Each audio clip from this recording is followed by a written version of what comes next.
Hi, welcome back to the channel. It is finally almost cabin season, and I just had a client send me this goofball cartoon about cottages and capital gains, and I thought, you know what, this is actually a great time to go into a video about how to transition a cabin to your kids. So let's get started.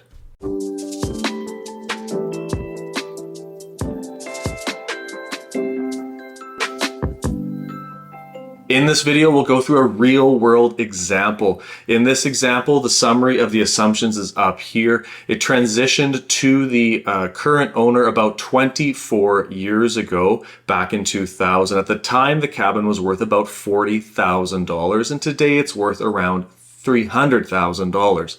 What's also important to note is that it has been a secondary property every year of ownership. It's never been a primary residence. That will come into play later when we're talking about some of the strategies to kind of help mitigate taxes when it transitions to the next generation of the family.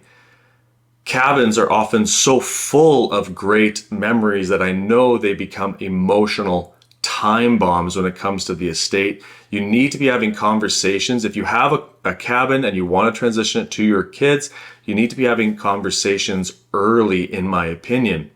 You should be asking questions like, who actually wants to own it? What will happen if you disagree? Will it be a voting system? What happens if you retire at different times and have different access to the cabin? What happens if you have different incomes and you have different ability to actually maintain the cabin? What is labor worth versus cash into a renovation or a fix? Things like that. All of these questions should be addressed as far in advance as possible.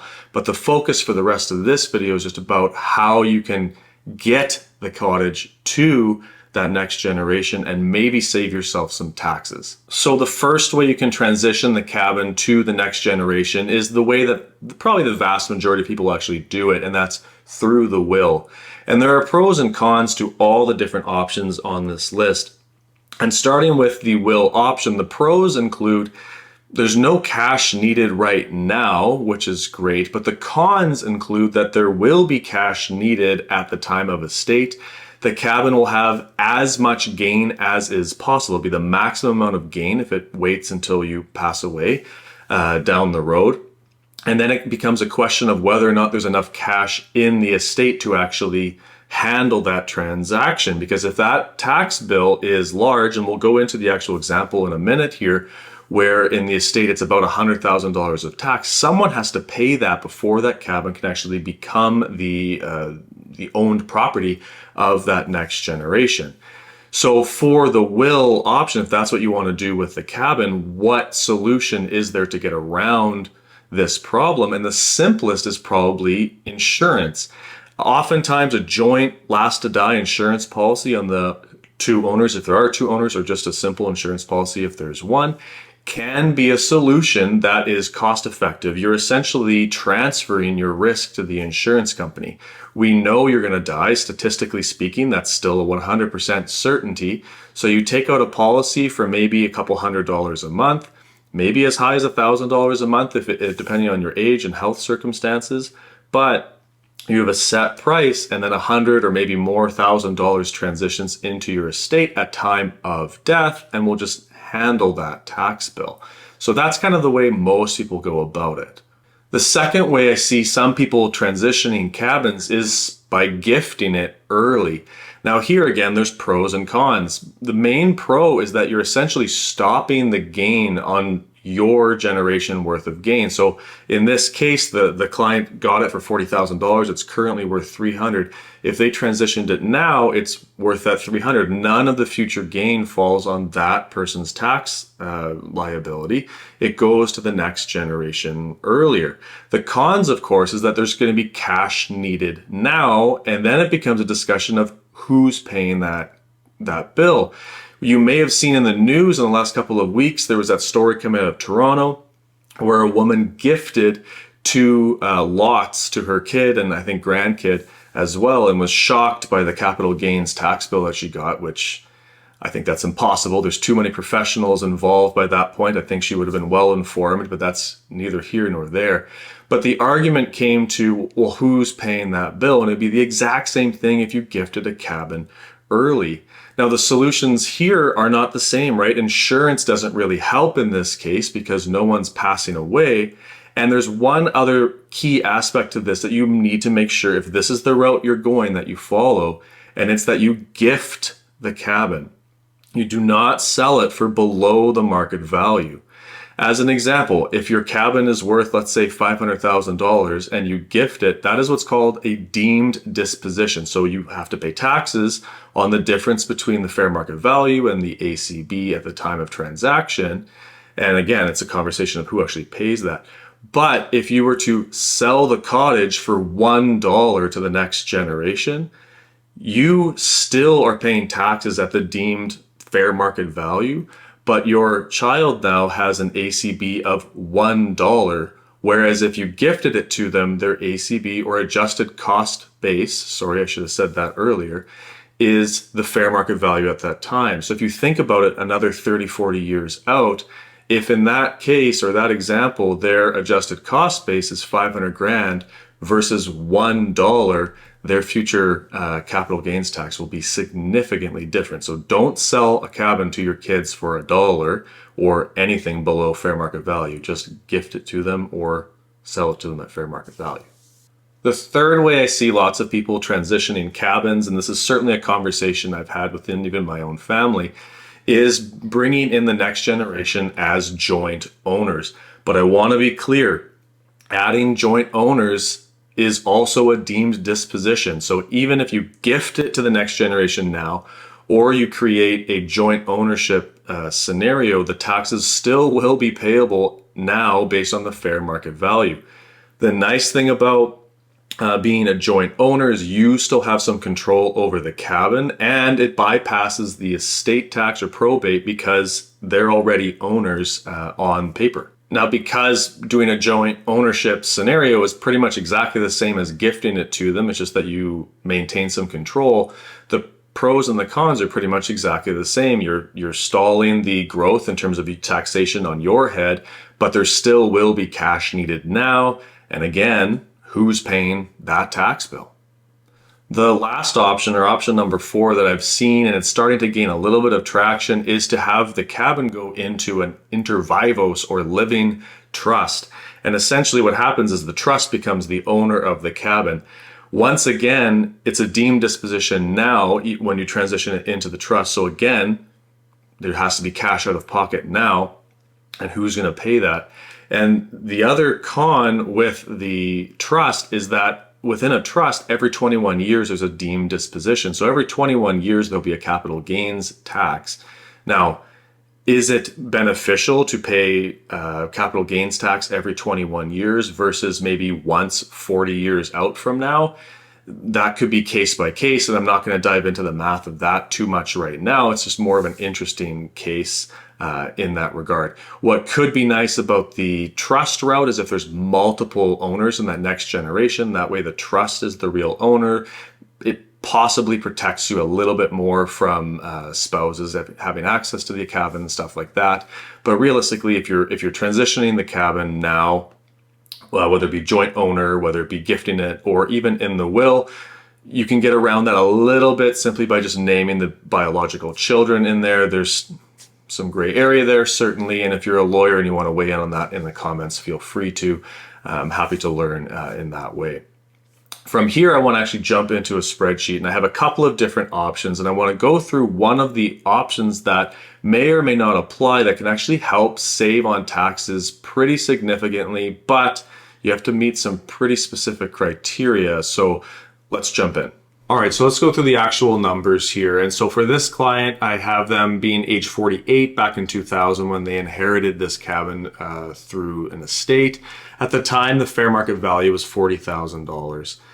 Today, it's worth about $300,000. And I'm going to assume going forward that there's only a 3% appreciation on the actual cabin itself, meaning that today there's a $260,000 gain on the cabin.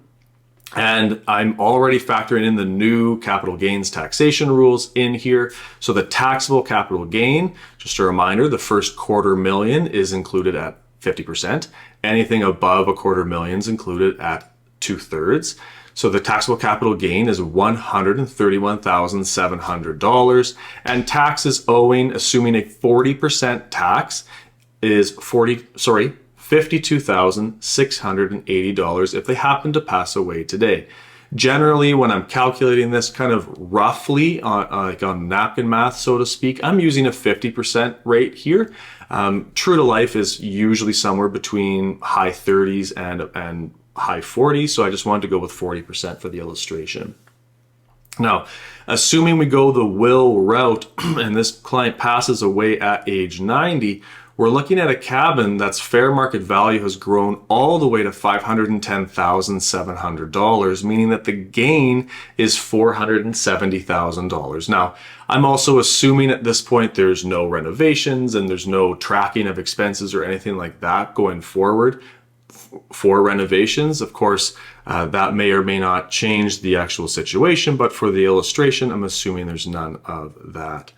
The taxable capital gain, again, with the new inclusion rates all factored in, $272,800 and let's call that $90, meaning that at 40%, the tax bill here is $109,155. So you can see here where a insurance solution might be a really good option. In this case, this client did address this with insurance in their early 60s. So this was about 10, 15 years ago. They addressed this issue. So it wasn't astronomically expensive, but $100,000 of participating joint last to die insurance is costing them, if I remember correctly, it's about $120 to $130 per month. And they're transferring the risk of this bill to the insurance company. If this is in fact what the bill is at the time, this family, the next generation, only has to pay $9,000 out of pocket to have access to a $500,000 cottage. It's a good trade, assuming there is $9,000 to actually spend doing that, because $100,000 will be covered by the insurance. Now, what if we were to gift it now? I talked about this before. Gifting now stalls essentially the growth on the current owning generation, but it'll transfer to the next generation. So in this case, I had the example, why don't they do the gift at age 75, meaning that the cabin has grown to $327,818, meaning that the capital gain was $287,818. The taxable capital gain, again, with the new inclusion rates all factored in, is $150,300, and the taxes owing would be $60,000. That is not an insignificant bill, and coming up with $60,000, yes, it's a great trade. I'm paying $60,000 in tax to have access to a $300,000 asset. But do I have that money? Do I have to take a mortgage out against the property, which is always an option? Or do I have to sell something else? It's just, again, it's a matter of who is paying this bill and how will that be taken care of. Now, I do have one other solution that can help with this. And I mentioned before, you have to meet some pretty specific criteria. And what it is if you shift the cabin into your primary residence designation on your tax forms. Now, if you do that and continue living in your home, now you're exposing some of the growth on your home to capital gains tax. So that may or may not be a good idea, depending on where you're living and where the cabin is, things of that nature. But if you're coming to a point where you're moving into an apartment or into a life lease that doesn't really have capital gains, it's a perfect opportunity to shift that exemption to the cabin. Now, you have to meet certain reasonability criteria with time that you're actually spending there and stuff like that. That's more of a question for your accountant or CRA. But if you're able to do that, the result can be very, very interesting. So here in this example, I have the client switching to the primary residence next year in 2025, but then still transitioning the cabin in the will at age 90. So by age 90, the cabin will have been owned for a total of 42 years, and it was the primary residence, or PR, for 17 of those years, meaning that the percentage of the total gain that will be taxable is 59.52%, which is the remaining years, like the non-primary residence years divided by 42 gets 59.52%. Meaning that in this case, the total gain being $470,000, same as over here in the will scenario. Now, $190,500 of that is exempt under the primary residence exemption. That's the remaining here, the 40.5% of the gain. The secondary capital gain is $280,000, meaning that under today's new rules, or the end of the month's new rules, 250, that's included at 50%, and the remaining 30 is included at 2/3, meaning that the taxable capital gain is $145,000. In the simple will scenario, it was $272,900, meaning that, again, assuming that same 40% tax rate, the taxes owing in this scenario is $58,092 versus the original $109,155, which is a $51,000 savings on taxation simply by switching the cabin to the primary residence much earlier. Again, if you're staying in a home or if you're moving into a condo that's going to have accelerated growth, this may be a very bad idea. But if you happen to be transitioning into something where the capital gains is not going to be a factor, this to me is a no-brainer if you're already doing those things for sure. And even if this is worth considering, even if you are staying in your home, because maybe the cabin is accelerating at a higher growth rate than your house. We just don't know that, of course, but it's worth a review. But either way, it saves $50,000, which is great. The alternative, like I said before in the will scenario, is look at some insurance. We are not big pushers of insurance at K4. We think there's a valuable need for life insurance in a financial plan when there's a legitimate need for it. This is a legitimate need. So at the very least, if you have a family cottage and you want to look at it through the will, I definitely would encourage you to review with us, take a look at your different insurance options, make sure you at least have the full picture.